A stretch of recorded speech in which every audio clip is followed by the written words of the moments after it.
네, 코로나19로 극심한 취업난을 겪었던 지난 2020년 공채 트렌드를 되돌아보고 올해 공채 트렌드도 전망해보는 시간입니다. 방학 특집 그곳에 가고 싶다 2021 공채 미리 보기 시작합니다. 네, K취업의 끝판왕들이 전하는 2021년 성공 취업을 위한 노하우를 전격 공개할 텐데요. 오늘은 러닝 놀이터의 최지연 대표 컨설턴트와 함께합니다. 어서 오십시오. 네, 안녕하세요. 네, 반갑습니다.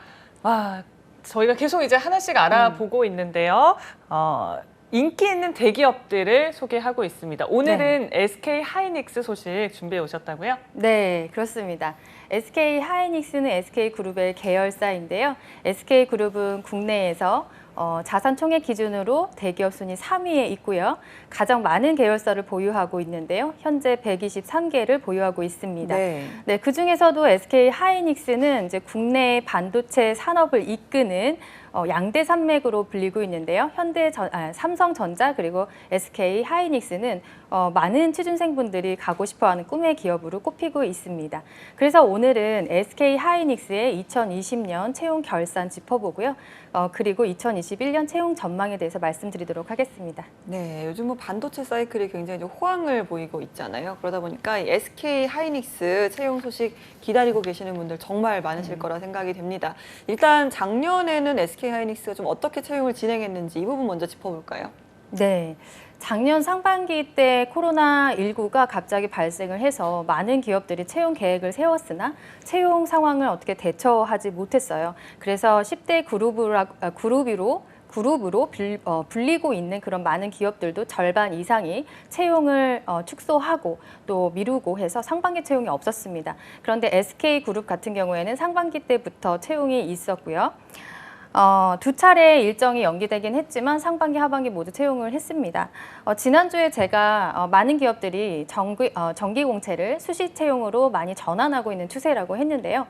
현대자동차에 이어서 SK그룹도 두 번째로 공채를 폐지하겠다고 선언을 했고요. 그래서 차츰 비율을 늘려갔다가 이제 수시 채용제로 완전히 전환을 하겠다고 선언을 했습니다. 그래서 작년 같은 경우에는 정기 공채가 70% 그리고 수시 채용이 30% 진행이 되었는데요.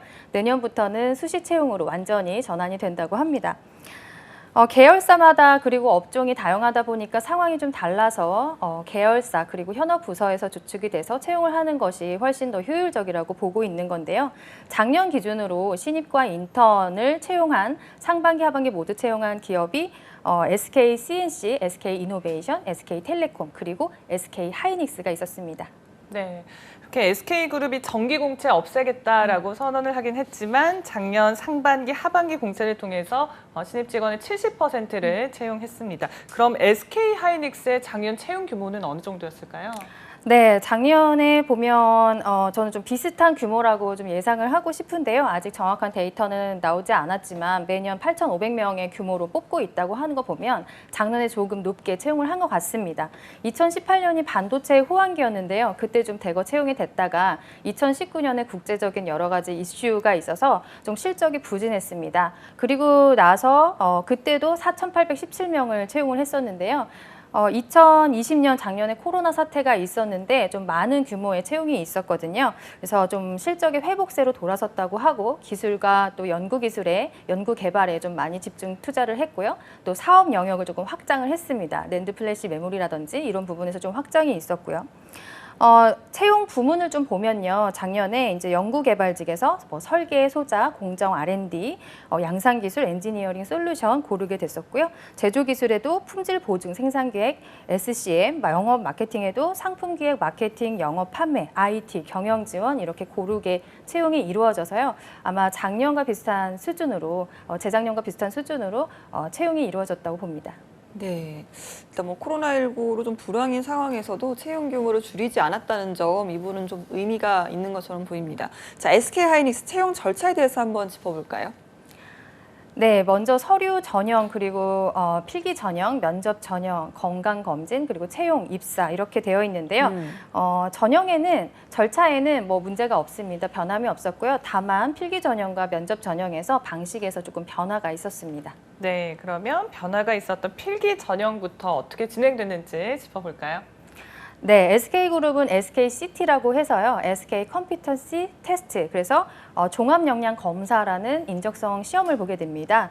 계열사마다 그리고 직군마다 좀 구성이 다른데요. 예를 들면 경영은 M, 생산은 P, 연구 개발은 R, 그리고 소프트웨어는 SW, 건설은 C, 데이터 분석, 엔지니어링은 데이터 이런 식으로 좀 구분이 되어 있습니다. 그리고 작년에 SK CNC 같은 경우에는 이제 1교시에 있었던 실행 인지 과목을 보지 않았다고 하고요. 또 일부 계열사는 온라인으로 치러졌는데요. 또 궁금한 거는 또 SK 하이닉스는 작년에 어떻게 치러졌냐? 네. 그동안 그 방식을 좀 고수했습니다. 그래서 고사장에서 오프라인으로 고사장 가서 직접 시험을 보는 것을 했고요. 다만 방역 수칙에 따라서 1.5m의 간격을 두고 이동하는 것들이 있었고, 그리고 발열 체크라든지 소독을 하고 라텍스 장갑을 끼고 시험을 보는 그런 상황이었고요. 또 회사에서 제공하는 클린 키트가 제공이 되었습니다. 이 부분이 이제 소소하게 감동을 줬다고 하는데, 마스크나 소독제, 그리고 물티슈, 비타민, 홍상즙, 그리고 오. 응원 메시지 이런 것들을 받아서 네. 조금 기뻤다 이렇게 얘기를 하고요.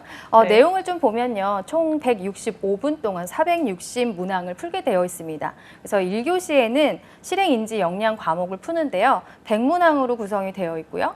그리고 2교시에는 인성검사에 해당되는 심층 역량에 대한 문장이 있고 문항이 있고요. 360문항을 풀게 되어 있습니다.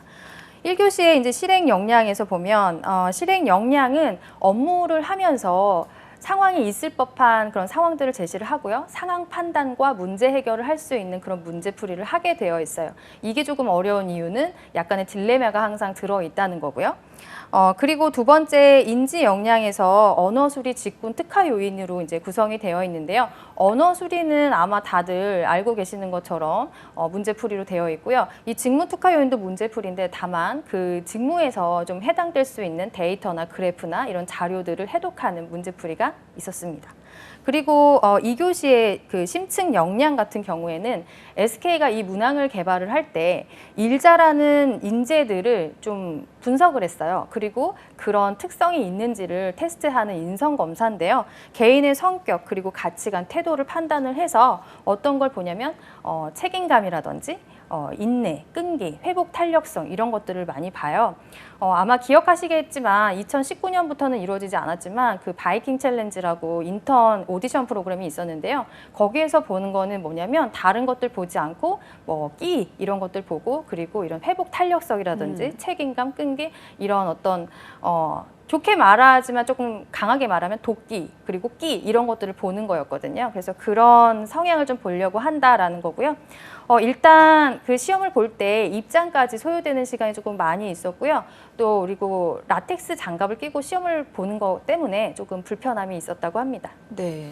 작년에 진행된 공채들 중엔 저희가 언택트 이야기를 좀 많이 들어봤는데 SK 하이닉스는 또 오프라인으로 진행을 했습니다.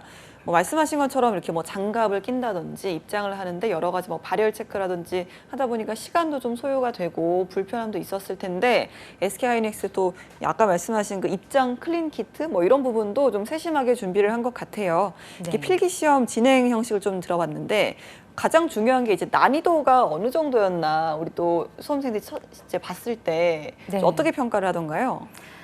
SKCT는 좀 다른 기업들 좀 비교를 했을 때요, 좀 어려운 편에 속합니다. 네, 그리고 특히 거기에 수리 영역 같은 경우에는 매회 치르면서 난이도가 높다고 어렵다고 얘기를 하거든요. 네. 그리고 언어 영역 같은 경우에는 좀 평이한 수준이었고 보통이다 얘기를 했었는데 작년 하반기에는 언어 영역을 조금 어렵다고 하신 분들이 좀 많았어요. 그래서 문제 지문이 좀 양이 많아졌었고 내용도 조금 어려웠다 이런 내용들 많이 말씀을 해주셨고요.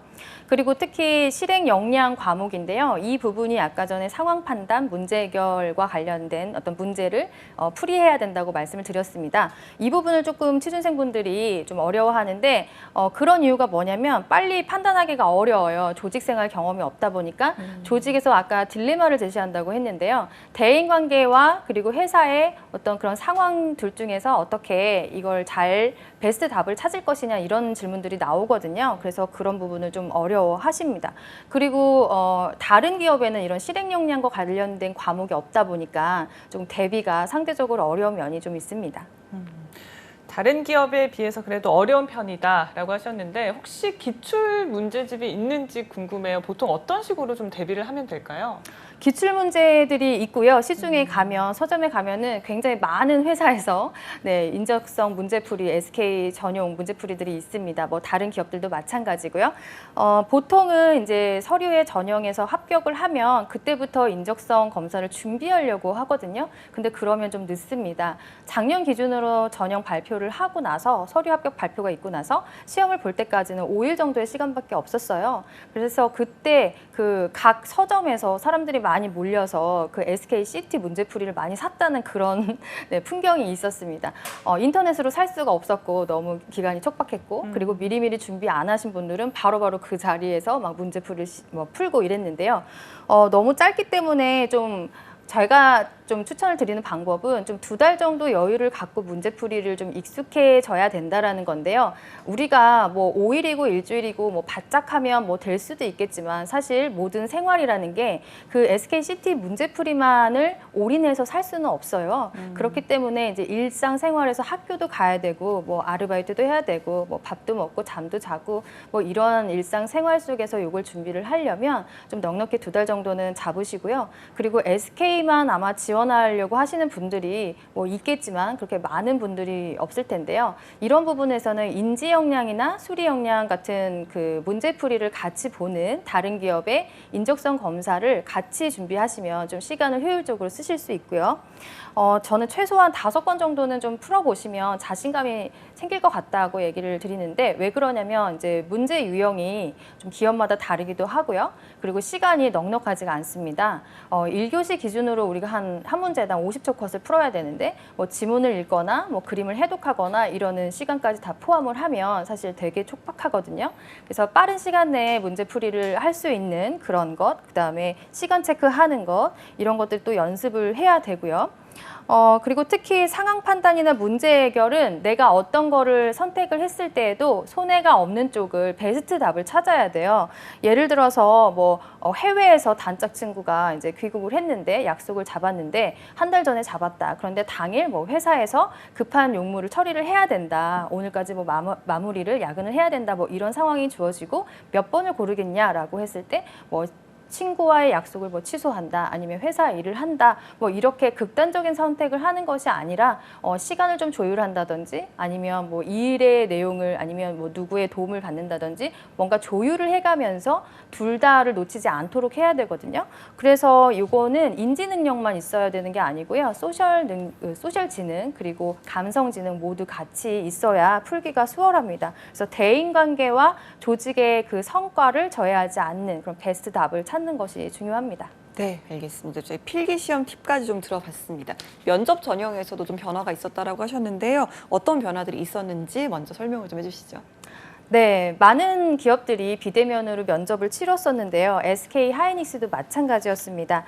일단 지원자들이 인재개발원으로 가서요 면접을 봤는데 면접자와 지원자가 다른 방으로 분리되어 있었고요. 화상 면접을 통해서 진행이 됐었습니다.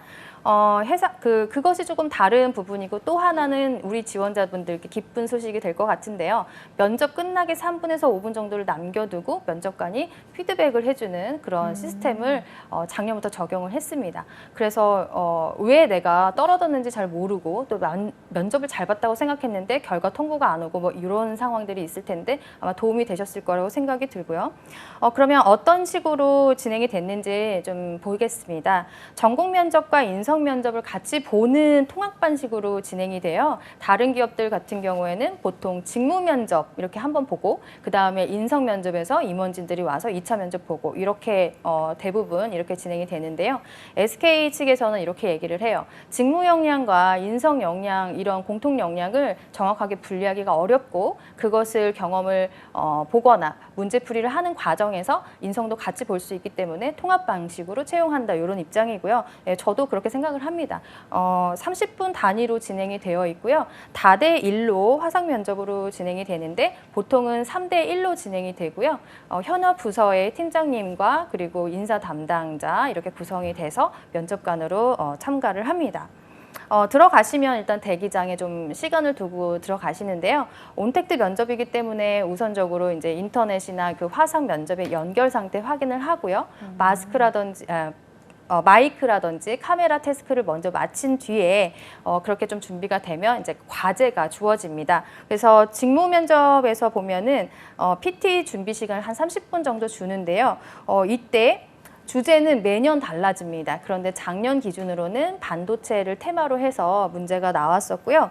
예를 들어서 뭐가 있었냐면은 어떻게 나오냐면 이제 키워드가 3개가 나오는데요. 그 중에서 하나를 선택하게 되어 있어요. 그럼 지원자는 하나의 키워드를 선택하고 그 키워드에 문제를 풀 수 있는 것들이 3문제씩 들어 있습니다. 그러면 그거를 30분 동안 풀고 그리고 5분 동안 발표를 하고 그다음에 그것과 관련된 질의응답을 하고요. 나머지는 이제 인성과 관련된 질문인데요. SK그룹의 핵심 가치라든지 SK 하이닉스의 인재상 뭐 이런 것들을 종합적으로 묻는 질문입니다. 네.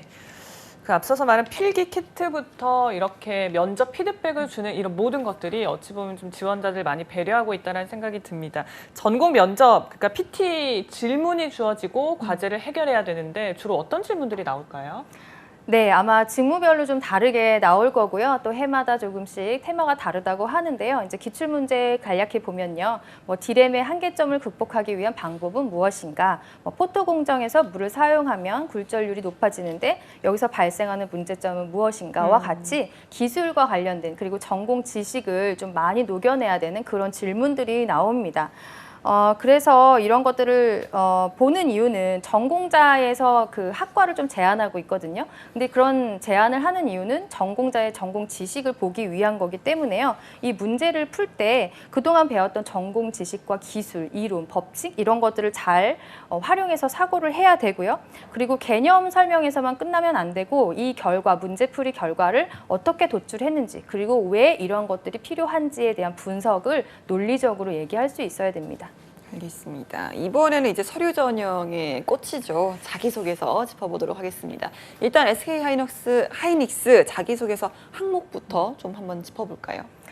네, 그 공통 항목으로 4개 문항으로 되어 있고요. 일단 각 항목당 1000자씩 되어 있기 때문에 내용에는 변동이 없습니다. 작년과 그 예전과 같고요. 그런데 일단 SK 자소서를 다들 쓰기가 어려워해요. 일단 분량에서 압박이 있고 또 문항이 좀 길다 보니까 좀 어려워하는데요. 사실 이런 가이드가 있다는 건 굉장히 좋은 거죠. 친절하게 나는 우리 회사는 이런 내용들을 중심적으로 좀 듣고 싶으니 이렇게 좀 포함해서 써주세요라고 가이드를 제시하는 거예요. 그래서 질문 말고 가로 안에 어떤 내용들이 있는지 조금 확인을 하셔서 체크하면서 쓰시면 좋고요. 그리고 지원자분들께 좋은 소식 하나는 지원 동기와 그 입사 후 포부라는 항목 굉장히 쓰기 어려우시잖아요. 근데 그런 항목이 없습니다. 네, 그래서 4개의 항목이 있는데요. 주의하셔야 될 게 각 항목마다 원하는 키워드가 있는데 그 테마가 뭐냐면 2개씩 들어있어요. 하나를 보는 게 아니라 일단 얘를 읽어가면서 한번 체크를 해보겠습니다. 자, 1번 같은 경우에는 자발적으로 최고 수준의 목표를 세우고 끈질기게 성취한 경험에 대해서 서술해 주십시오라고 되어 있는데요. 요거는 제가 목표 밑줄 그리고 끈질기게 성취한 경험의 밑줄 이렇게 해서 뭘 보냐면 끈기와 목표 달성을 보겠다라는 거예요. 목표 달성, 목표를 내가 세우고 그거를 내가 끝까지 끈기 있게 달성하기 위해서 노력하고 배우고 어떤 능력을 배양했는지 이런 내용들을 써야 되기 때문에 뭐 단시간에 그리고 쉽게 한 거는 목표 달성으로 어떤 소재고 좀 적합하지 않다고 볼 수 있습니다. 그 다음에 2번째는요, 창의적 사고와 문제 해결에 대한 건데요. 한번 보시면 새로운 것을 접목하거나 남다른 아이디어를 통해 문제를 개설했던 경험에 대해서 서술해 주십시오라고 되어 있어요.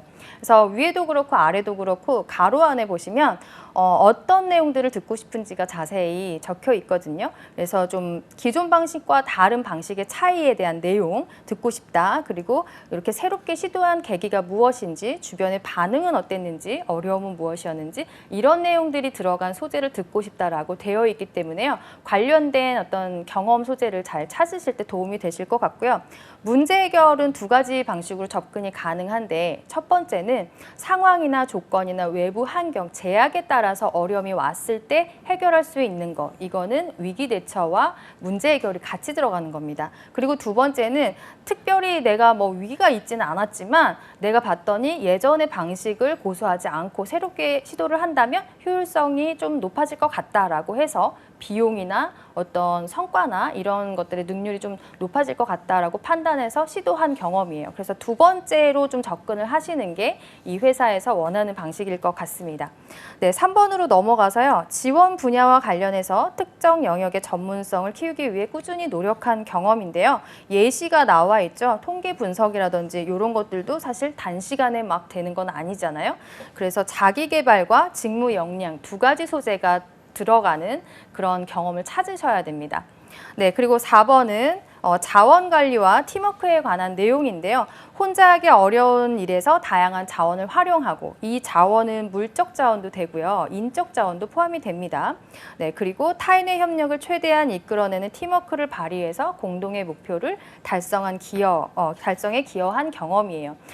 소재는 뭐 무궁무진하죠. 여러분들이 팀 과제를 같이 했거나 뭐 프로젝트 그리고 일 뭐 여러 가지 있을 텐데요. 그 안에서 같이 협력을 해서 인적 자원을 활용했거나 아니면 주어진 자원, 재료나 데이터나 아니면 예산이나 이런 것들도 다 자원이잖아요. 그렇게 좀 해당되는 소재를 좀 찾으시면 좋겠습니다. 네. 이렇게 자소서 항목까지 작년 SK 하이닉스 채용 전형별로 살펴봤습니다. 이번에는 좀 지원 자격이 어땠는지도 간략하게 짚어볼까요? 네, 하이닉스의 신입 기준으로 말씀을 드리겠습니다. 직무별로 조금 상이하긴 하지만 좀 공통적인 거 먼저 짚어보면요. 4년제 학사 이상 그리고 졸업 예정자 또는 기졸업자 대상이고요.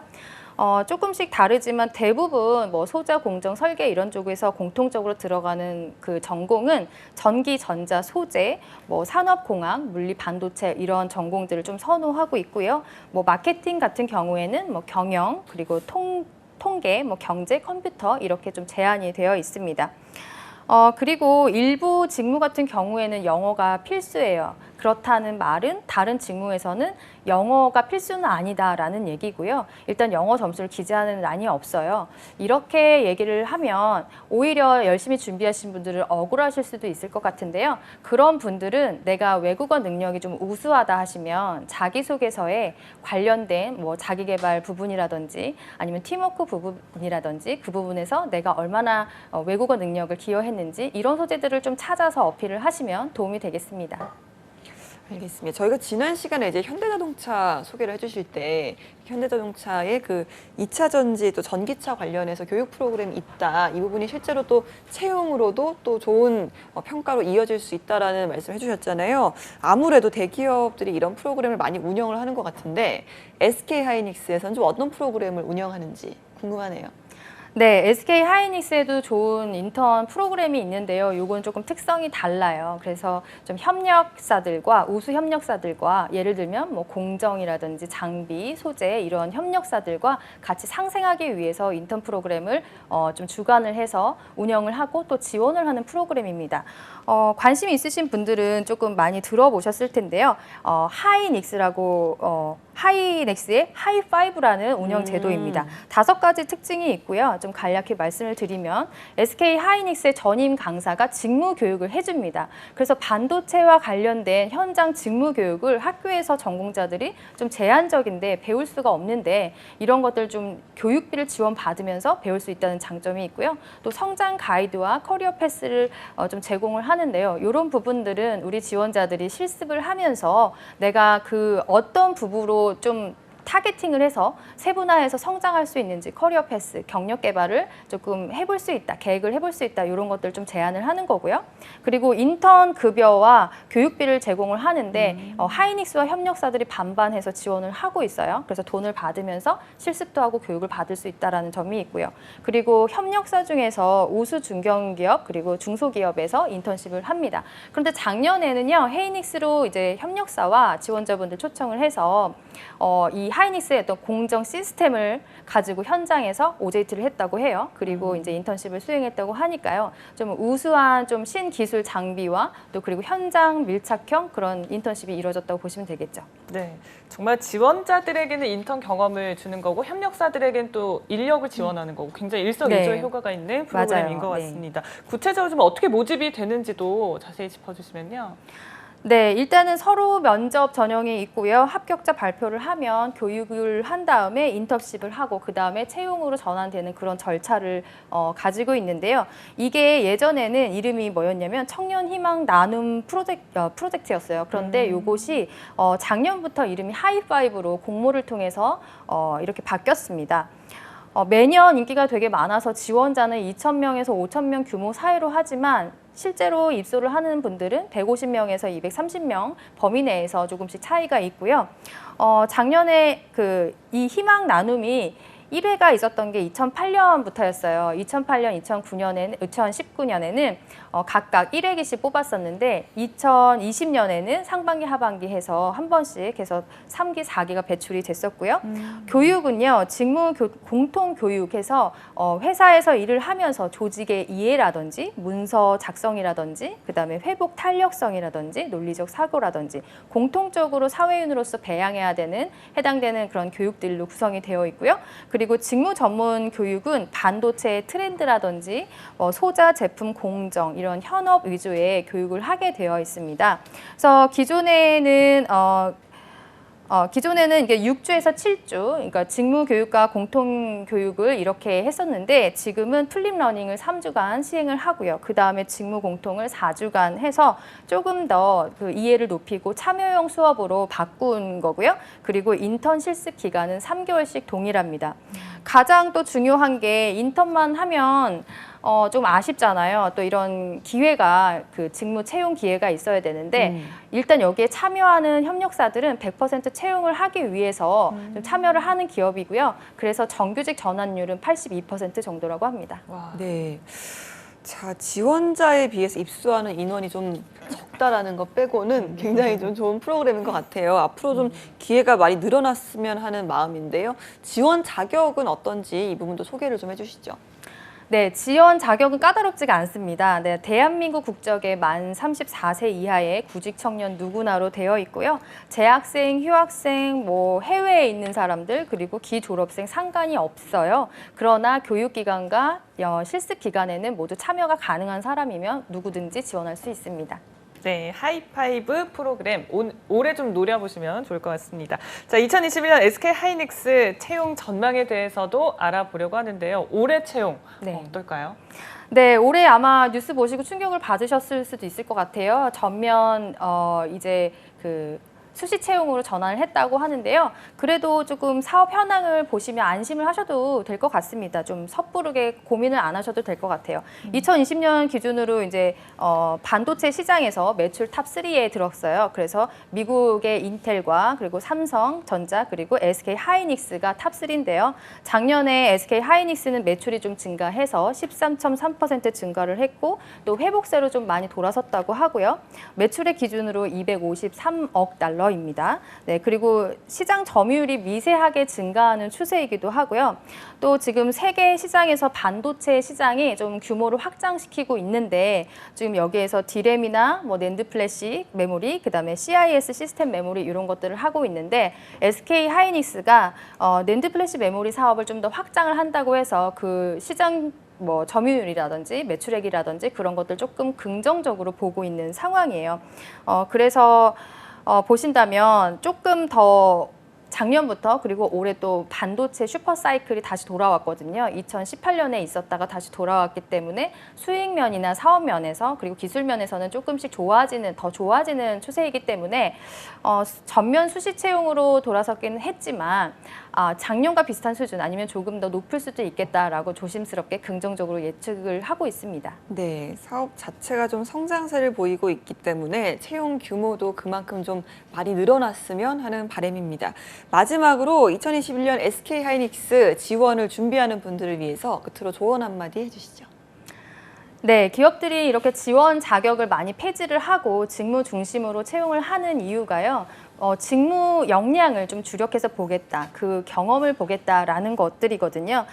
그런데 이제 SK그룹에 좀 많이 오픈되어 있어요. 그 정보들 많이 오픈을 해가지고 있는데 채용과 관련해서 어떤 소식들을 볼 수 있냐면 뭐 SK 채용 공식 블로그라든지 유튜브 채널이라든지 아니면 다른 SNS 채널을 통해서 채용 소식이라든지 관련 소식들 많이 볼 수가 있고요. 그리고 회사 정보를 하실 때 기업 분석하실 때 참고할 만한 어떤 사이트를 좀 알려드리면 SK 하이닉스의 뉴스룸이라는 걸 좀 운영을 하고 있고요. 인터넷 저널인데 운영하고 있고요. 그리고 지속 경영 보고서도 매년 발행을 하고 있어요. 작년 기준으로는 아직 나오지 않았지만 매년 어떻게 사업을 하고 있는지, 그리고 작년 실적은 어떻고 올해 목표는 어떻고, 그리고 성과와 사업, 주요 사업, 기술, 이런 동향, 이슈와 트렌드까지 다 들어가 있으니까요. 이거 참고해서 준비하시면 좋겠습니다.